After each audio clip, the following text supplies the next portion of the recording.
what is your hometown horror story? 1. At 3:40 a.m. on September 17, 1998, a team of sicarios stormed a small ranch in El Sauzal, Ensenada, Baja California. The ranch consisted of 3 adjacent houses. They split up and burst into each home. A 12-year-old boy opened the door and was shot dead instantly, simply for that innocent act. They searched the houses and found their target a former rural teacher turned drug trafficker. He was killed on the spot. But the assassins didn't stop there. They rounded up the remaining 19 people, relatives and neighbors, and forced them to lie on the floor. What do we do with them? One asked. Kill them all. Another replied. And they did. They shot an 8-month-old baby, a pregnant woman, an elderly woman, siblings, and innocent children.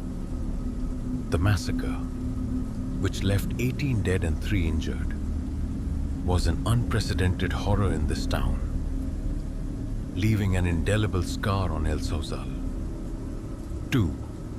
In 1987, in Middlesbrough, England, 2 pediatricians at Middlesbrough General Hospital, Marietta Higgs and Jeffrey Wyatt, used a controversial diagnostic method called reflex anal dilatation, RAD, to detect child sexual abuse.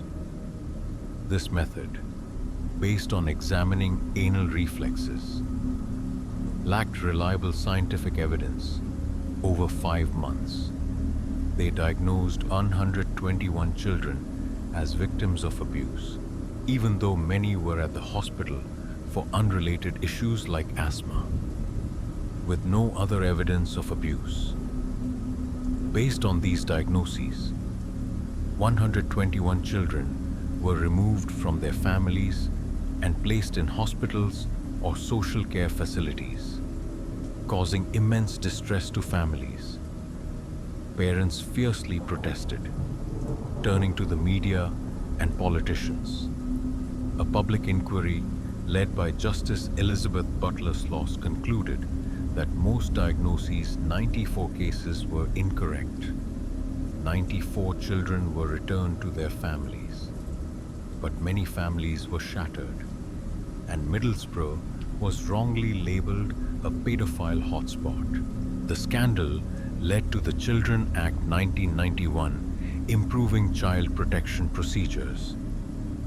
Higgs and Wyatt continued working in pediatric healthcare, but the RAD method was widely criticized for its lack of specificity and severe consequences. The scandal left a lasting wound in the community. 3. On October 4, 1987, in Carl Junction, Missouri, 3 high school students, Jim Hardy, 17, Pete Rowland, 17, and Ron Clements, 16, murdered their classmate Stephen Newberry, 17, earlier. The group had beaten a cat to death with a baseball bat in a remote area. After Hardy ordered, "Do it now," they turned on Newberry. Hardy struck him down with a baseball bat, and despite Newberry's attempt to flee, all 3 chased him, hitting him approximately 60 times until he was motionless. They tied a rope around his body, attached rocks, and dumped it into an abandoned cistern. The 3 claimed the murder was a sacrifice to Satan, inspired by heavy metal music and occult beliefs. The case shocked the nation and was featured on Geraldo Rivera's 1988 program, Devil Worship Exposing Satan's Underground, amplifying fears of satanic cults. However, Sources suggest more complex motives. All three struggled with drug abuse, cocaine, LSD. Hardy and Clements had histories of mental disorders, and the small town lacked activities for teens. Satanism may have been an excuse to mask their violent behavior. Hardy, Roland, and Clements were sentenced to life in prison without parole. The case remains a dark mark on Carl Junction's history and a prime example of the Satanic Panic of the era. 4. A high school friend of mine committed a horrific crime.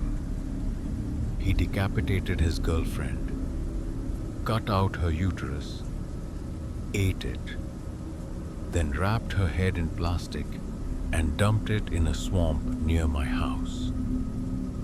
He claimed he did it to bring about the apocalypse. While in jail awaiting trial, he feigned insanity, calling the sheriff Dad and writing letters asking, "Dad, when will I be released?" His behavior was bizarre and terrifying. On the day of his trial, I was in a prison transport van heading back to jail. I had been arrested for possessing lotab, but I've been clean for years. He suddenly struck up a conversation with me, as if nothing had happened, asking about the rehab facility I was headed to, since he had been there before. The chills I felt were indescribable. Thankfully, I'm a woman, and he was heavily restrained, kept far from others, especially women. 5. A sophomore at my sister's high school went missing about a month ago. Her mother lived with an abusive boyfriend. They planned to divorce and move south to start over, thinking the ordeal would soon be behind them.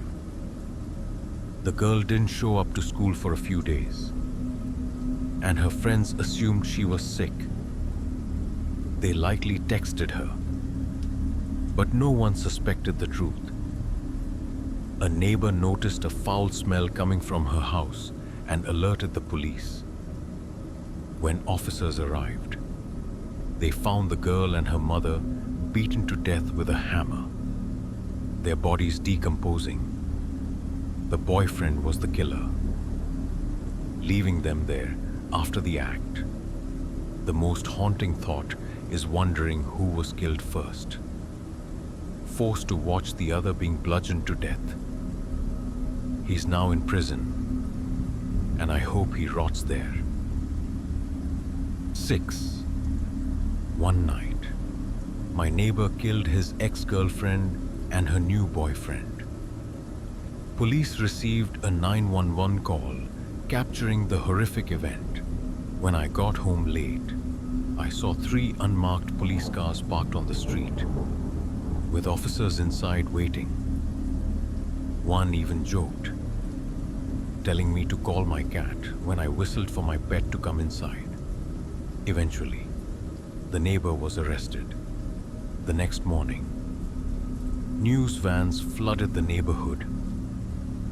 While I was on the phone in my yard, a reporter knocked on my fence, asking for an interview.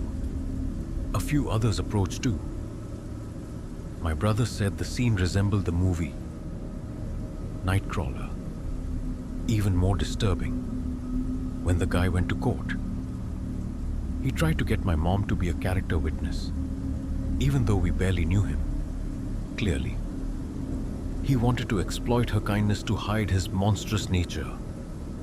I doubt my mom would even recognize him if they crossed paths. 7. In the 10 years I've lived in this rural southern town, I've witnessed 2 shocking murders that drew major media attention. The first, a 21-year-old mother, a local McDonald's manager with 2 kids, suddenly went missing. Weeks later, my high school friend and another person found her body stuffed in a trash bin floating on a lake. It turned out her husband was having an affair, wanted to marry his stepdaughter, and killed his wife to avoid losing custody of their children. The tragedy stunned the town. The second police found a man's body chopped into pieces, scattered in a forest, disturbingly. They never found his head. 2 suspects were arrested, one of whom was a guy who used to flirt with me at the bakery where I worked. He was a giant, easily 500 pounds. Thinking about it still gives me chills. 8. A few years ago, a woman lived in an apartment with her newborn daughter, her boyfriend. The child's father was a violent criminal with a history of prison time and substance abuse, which ultimately led her to end the relationship for good. I suppose the stresses of single motherhood wore her down, and she began seeing him again after he appeared to be doing better and wanted to reconcile. She arranged for him to watch their daughter while she worked. He showed up high on methamphetamine or cocaine and brutally beat her. After beating her to a pulp, he took the baby to the bathroom and raped her to death while the mother lay helpless on the floor. A days-long manhunt followed, and he was eventually caught. He died months later after being attacked and stabbed by inmates who learned what he had done. The mother survived. 9. A girl I went to school with, an older graduate student, was brutally murdered by 2 people she knew.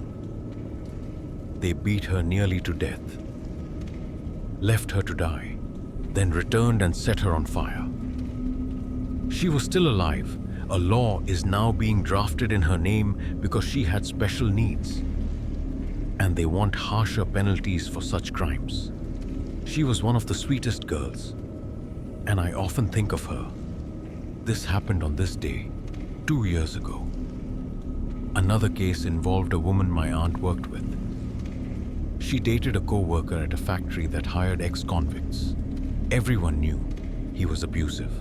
One day, she didn't show up for her shift, and people, including me, bizarrely went looking for her. She was found strangled to death in her car in a parking lot. So sad. Lastly, a girl I graduated with had a mother who attempted suicide by jumping in front of a train about 10 years ago. 10. I had a boyfriend about 15 years ago. He seemed like a good kid. My mom hired him to work at her restaurant, and everyone liked him. One night, my mom called and told me to turn on the news. He had stabbed his grandmother 78 times. I never learned why. I heard some details from his cousin, who I worked with. He still had blood on him after 2 days. His closet was filled with deranged drawings and writings.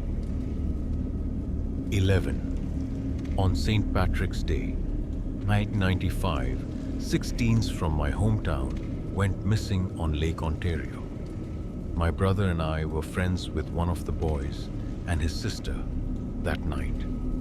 They were all drunk, stole 2 boats from a local marina, and drove them out onto the lake. They were never seen again. Neither boat was found, nor any bodies. The only thing recovered was a gas tank from one of the boats. The search spanned from Georgian Bay to the US, but nothing was found. They're known as the Lost Boys. 2 years ago, families were told a pair of jeans with human remains was found years earlier but never DNA tested. The families are pushing for testing, but for some reason, local police haven't done it. 12. In 2011, I was a high school senior in my final days before graduation. The class was buzzing with excitement. We were about to get our diplomas, party, travel, and apply to colleges. The atmosphere was electric for a group of 17 and 18-year-olds. After graduation, we had a week of final exams. Since students with good grades were exempt, only about 10-15 of the 60 students showed up to class. As a result, I didn't see one of my classmates for about a week. On Sunday, before the graduation party on Thursday, messages spread through our student group chat, urging us to check the obituary section of the local paper. I opened it and was shocked to see a classmate's name. She had been found dead on Saturday night. Details emerged through conversations among us. She was in an abusive relationship that no one, not even her family or friends, fully knew about. On Saturday, she attended a friend's birthday party. Afterward, her boyfriend picked her up to go eat. While he was in the bathroom, she checked his phone and found messages with another girl. She said nothing, acting as if everything was fine. After dinner, he suggested they go to a motel for the night. She agreed. There, they had a heated argument. He used whatever was in the room to beat her, breaking her nose, multiple ribs, causing severe head trauma, and strangling her to death. Afterward, he left the room, paid for a few extra hours at the motel, asked where to buy cigarettes, and drove off. A few blocks away, he stopped, bought a bottle of vodka, and drank it quickly. He called the emergency number 111, equivalent to 911, telling the operator he'd argued with his girlfriend and she'd killed herself. He called back, changing his story, saying she wasn't okay after sex. Finally, he called his father, a man with ties to politicians and police. His father turned him over to the police. In my country at the time, being drunk or on drugs could reduce a sentence if the perpetrator agreed to rehab. It seems he planned to exploit this loophole. In the end, he served only about 1 or 2 months in jail. Months later, I saw him dancing and drinking in a bar. I felt sick, wanted to leave, and just wanted to cry. She was a kind person with her whole future ahead. She dreamed of becoming a teacher and had just graduated. It's truly heartbreaking. 13. On St. Patrick's Day, 1995, 6 teens from my hometown went missing on Lake Ontario. My brother and I were friends with one of the boys and his sister. That night, they were all drunk, stole 2 boats from a local marina, and drove them out onto the lake. They were never seen again. Neither boat was found, nor any bodies. The only thing recovered was a gas tank from one of the boats. The search spanned from Georgian Bay to the US, but nothing was found. They're known as the Lost Boys. 2 years ago, families were told a pair of jeans with human remains was found years earlier, but never DNA tested. The families are pushing for testing, but for some reason, local police haven't done it. 14. In the late 20th century, in Port Coquitlam, British Columbia, Robert Pickton, a man who owned a large pig farm, became the center of chilling rumors. He was known for hosting wild parties at his farm, attracting thousands, including sex workers from Vancouver's downtown east side. However, some women who attended never returned. Locals suspected something was wrong. But the Royal Canadian Mounted Police RCMP and Vancouver Police didn't act immediately, largely because the victims were vulnerable women, often sex workers or drug addicts. Robert and his brother, David Pickton, gradually neglected pig farming, shifting the farm's focus to other activities. In 1996, they registered a non-profit called the Piggy Palace Good Times Society, claiming to host special events. In reality, these were debauched parties at a converted slaughterhouse, drawing up to 2,000 people, including gangs like the Hells Angels. In 1997, Pickton was charged with the attempted murder of Wendy Lynn Eistetter, a sex worker he attacked with a knife. The charge was dropped because the victim, a drug addict, was deemed unreliable. Pickton was released on $2,000 bail. In 2002, an investigation into illegal weapons led police to the Pickton farm. They found personal items belonging to missing women, resulting in Robert Pickton's arrest on February 22nd for 2 counts of first-degree murder. Subsequent investigations uncovered DNA and remains of 33 women on the farm, many of whom were sex workers from downtown East Side.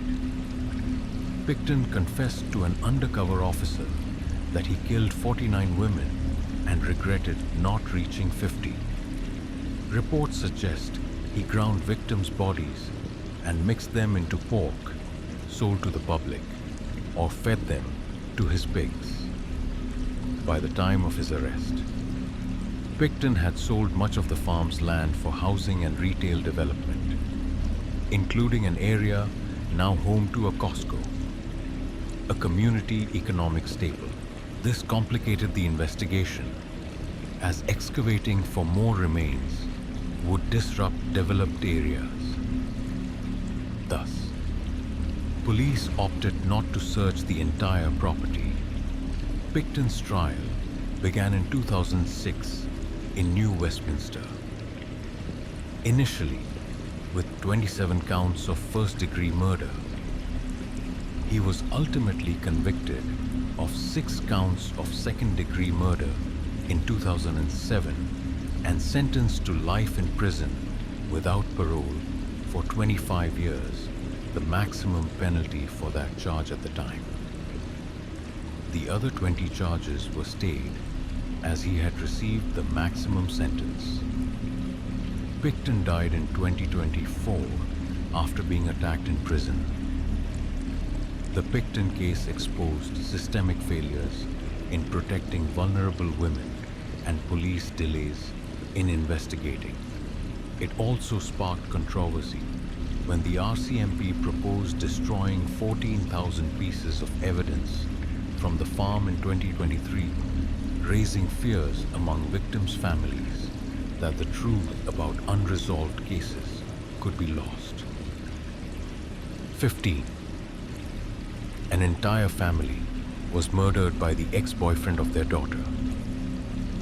The family included the father, his girlfriend, their children, 1 boy, 1 girl, and the daughter's child, in the middle of the night. The child's father broke in and bludgeoned the family to death with a baseball bat except the child. He then kidnapped the child and set the house on fire. The only survivor was a teenage friend of the son who was sleeping over. He heard the commotion and jumped out a window. He was left wondering if he and the son could have overpowered the killer to stop the massacre had he not fled. 16. A few years ago, a guy from my high school woke up before school, called his mom, dad, and sister into the living room, shot his parents in the head with a handgun, spared his sister, and went to school with a fully loaded weapon. All local schools were locked down as soon as the news broke. He was sitting in class when my dad and a few other SWAT team members stormed in and pulled him out, before he could take hostages. 17. My family has ongoing business ties with the Canadian pig farmer and serial killer. I met his brother, the creepiest guy I've ever encountered. He must have been involved in the crimes. My siblings and I were invited to the pig farm a few times, but didn't go for various reasons. The scariest thing about that place is that the topsoil was sold and distributed around the area, meaning the DNA of murdered sex workers is scattered across Vancouver. 18. In the early 1950s, in a small area north of Fort Worth, Texas, an ambitious, wealthy man bought a vast plot of land with dreams of turning it into a thriving residential community. He poured money into the project, but the dream quickly collapsed. Years passed, and only a single house was built for him and his family, along with a few winding dirt roads and a strange tower rising from the desolate land. Some say it was a windmill, others a clock tower, but no one is certain. As the project failed, the man went bankrupt with his fortune gone. He turned to alcohol. Legend has it he would sit in an old armchair in the living room, drinking all day and unleashing brutal beatings on his wife and children. Family life became a living hell. Then, one fateful night, in a drunken rage, he shot his wife and children dead, then went to the tower, tied a rope, and hanged himself. The family's deaths left a dark stain on the barren land. The house still stands, ravaged by time, but not collapsed. The old armchair where the man sat remains in the living room, covered in dust and reeking of death. Locals whisper that the family's spirits are trapped in the house, and the man's shadow sometimes appears in the tower, hovering in the darkness. In the 1980s and 1990s, local kids, curious and reckless, would sneak onto the property to drink, tell ghost stories, or dare each other to enter the house. Many reported feeling an eerie chill, hearing whispers or footsteps when no one was around. Some swore the armchair rocked slightly, as if someone had just stood up. Today, the city controls the land, and police patrol regularly to keep teens out. But stories of the haunted house persist, drawing thrill seekers who dare to test their fears. A former skeptic of the supernatural, after visiting the site, completely changed his view. "I used to think ghost stories were nonsense," he said. "But after standing in that house, I believe evil is real." 19. I had a neighbor who changed drastically. She was once a normal woman in her 40s. She moved away, did some gardening work, then she disappeared for a while. When she returned, she was like a zombie. Her husband had to help her walk. It was as if someone had sucked her brain out. Later, I heard from their son, who was a year older than me. I was 18, and he was 19. He never told me exactly what was wrong with his sister, but he mentioned that his sister, Candace, was babysitting a friend's infant. She stepped out of the room for a second, and the chair she was sitting on tipped over, and the baby died from the impact. 20. A family of 6 was driving one of their kids to summer camp a few years ago. My mom counseled the mother because they had a tough life. and we lived in a rough part of town.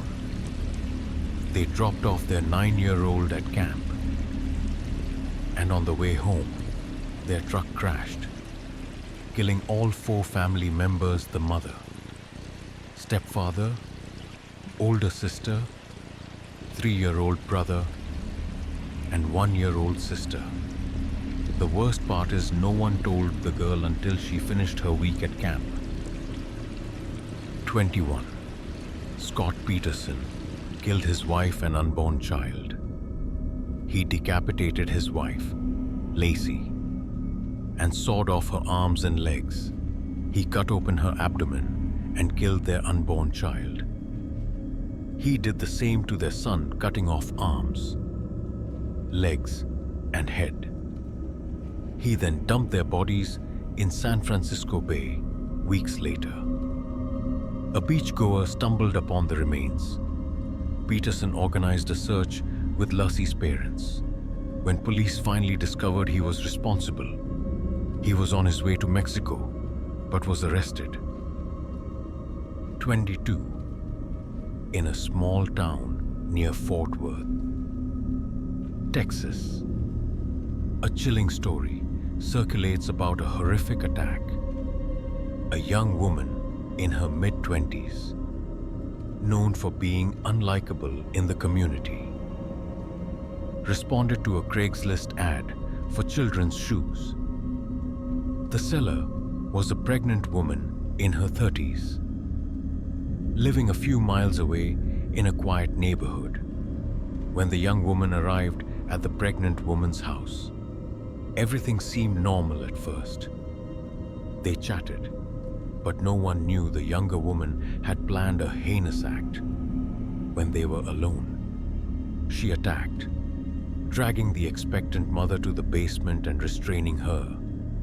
With chilling calmness, she used a knife to cut the fetus from the woman's womb. Blood pooled on the floor, and the mother collapsed, seemingly beyond saving.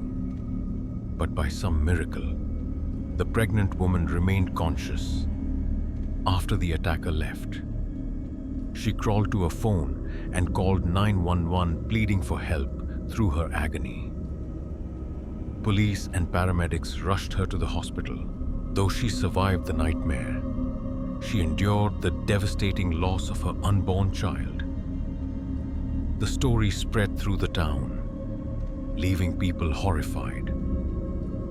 Some say the attacker vanished, while others whisper she was arrested but released for mysterious reasons.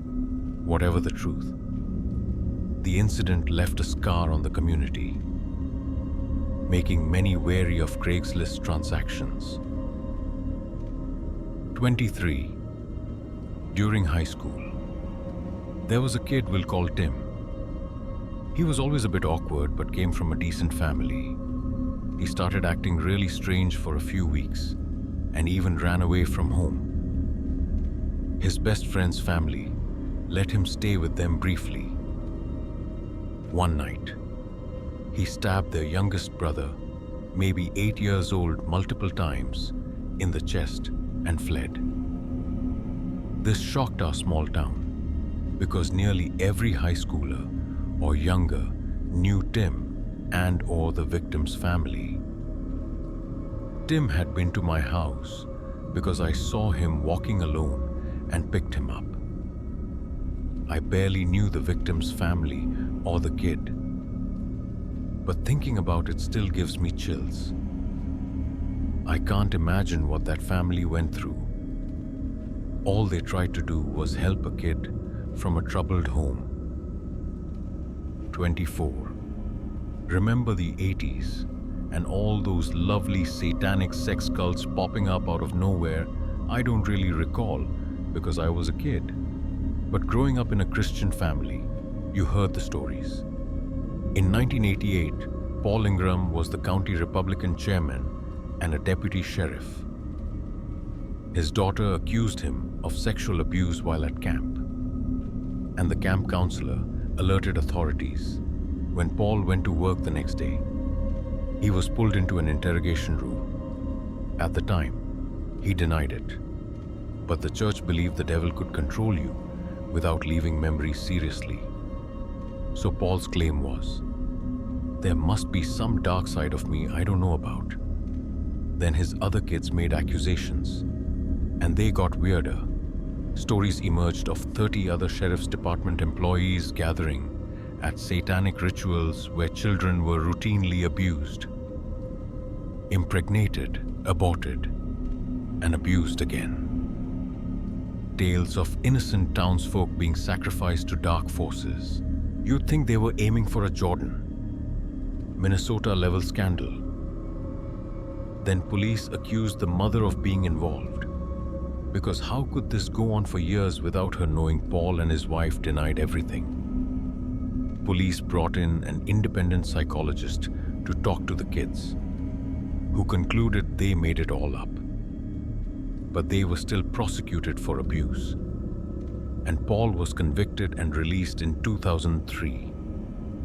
The poor guy was caught up in the 80s Satanic Panic throughout my childhood and teens. This was the town's horror story because no one knew who to trust. The church his family attended was watched like they were part of it. 25, a girl from my high school was pulled out of math class midday and never returned. A few days later, we learned her father had been found dead in their home, and police determined his wife, the girl's stepmother, had hired a hitman to collect a large insurance policy. The worst part is the girl's closest relatives were her stepmother's parents, and she had to live with them until she turned 18. 26. A bus full of kids was hit by a train on the way to school one day. Our high school served 2 towns, totaling just over 20,000 people. But everyone knew someone on that bus. 7 kids died, and the rest were injured, but survived. The incident is part of why all buses now stop at train tracks. So I guess that's good, but still, it happened 20 years ago this year, and on the anniversary, flowers and wreaths cover the memorial built afterward. 27. Sorry for being late, but I went to school with a boy who had cancer and passed away in 2nd grade. His mom brought him to see us before he died. He had a sister, and after he passed, his mom didn't really pay attention to her daughter. She was too consumed by grief. The daughter started dating a guy and got into drugs.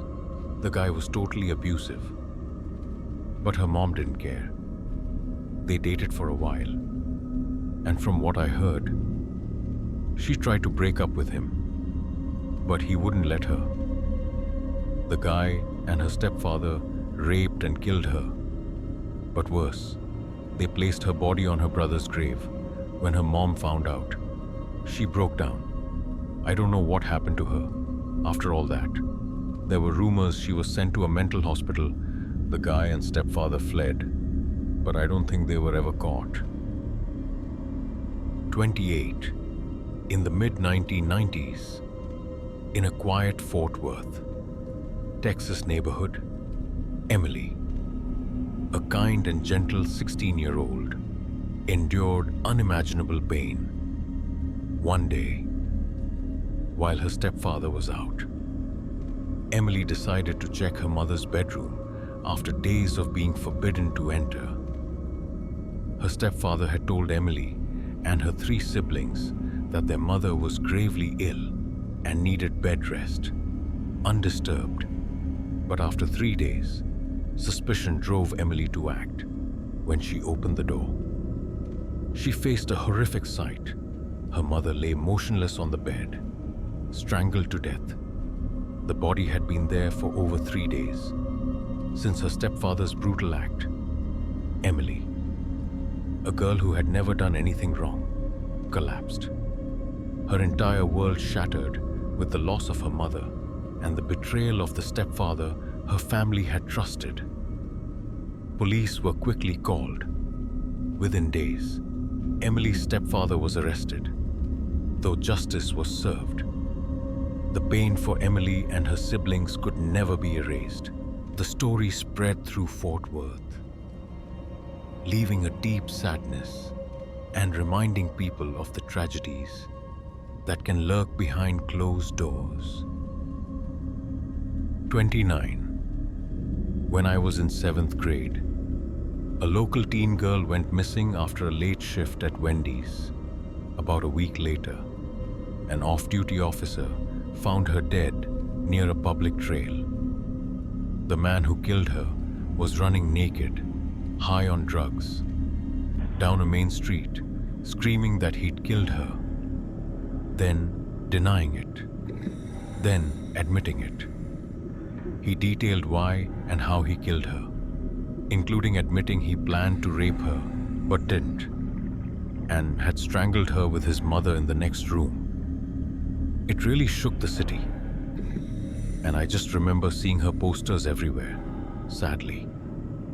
He graduated from my high school, and she went to school with my sister's boyfriend. A lot of similar things have happened since. 30. This is the small, lovely town of Hanford, California. I don't remember all the specific details because I was probably 6. But a girl from my elementary school went missing for a while. I remember every street had purple balloons with missing person flyers. My sister, who was the same age as the girl, said purple was her favorite color. There were balloons around the school, and as a quiet, lonely kid, I'd stare at them, wondering if she'd ever come home or where she was. I could never forget those balloons or the town's feeling when she was missing. A month later, they found her in a backyard, just down the street from her home, stuffed in a pottery kiln, from what I recall. Everyone drilled into every kid's head the dangers of strangers and not wandering off from home or school without parents. Apparently, there was a string of missing kids there over a few years.